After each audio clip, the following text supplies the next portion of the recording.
What's up, Airsofters? TK here at GI Tactic Virginia, and welcome to TK's Tac Tip. So I know a lot of you like to snipe. I like to snipe too, but an important part of getting any sniper rifle or completing a sniper rifle build would be the scope. It's probably the most important part of component with sniping along with the gun. But there are a lot of questions that you might have when trying to choose a scope. And so I just thought maybe I'd make a quick video and try to guide you through a few tips on what to look out for. So the first thing is to not go too overboard. It can be very easy when you're looking at real scopes and trying to figure out what you want for your airsoft scope to get something that you really don't need for airsoft.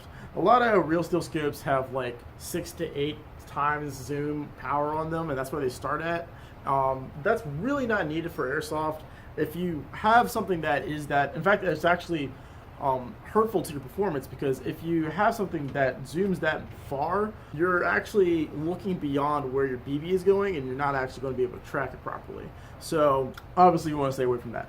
So when you look online, you'll probably notice a few numbers when you're looking at these scopes, and I'm just going to go over real quick what those numbers mean. So the first two numbers is usually going to have a dash in between them. It's going to be something like a 3 to 9 or 3 to 12. That's actually going to be your zoom factor, or the zoom capabilities of the scope itself. This particular one by Lenser Tactical is a 3 to 12 times zoom. So that means it can go from, it starts at 3 power, it can go all the way to 12 power. Number behind the X, that's going to be the dimensions or the diameter of the actual objective lens. And the objective lens is the lens at the front of the scope. That's the one that actually lets the light in. So a 3 to 12 by 40 means it has 3 to 12 power zoom with a 40 millimeter objective lens. For airsoft, I highly recommend going at least a 40. You'll probably see a lot of scopes out there for like 20 mil, 30 mil. I feel like personally they don't allow enough light into the scope to actually see properly through. So I would go at least 40. If you go 50, that might be a little too much, unless you're trying to do some kind of cool look or something like that. There's nothing wrong with going 50, but it just might be too large for some rail mounting systems.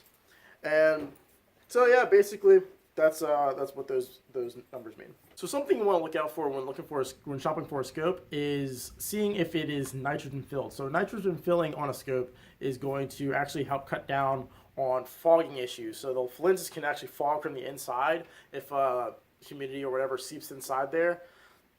And that can, there's no way to actually clear that because it's on the inside of the glass. So you want to make sure it's nitrogen filled, and that's going to help keep the inside of your lenses clear when operating in like muggy or humidity type weather, high humidity weather. Something else that you'll probably find out there is the option for a sunshade. So a sunshade essentially is this little device at the end of the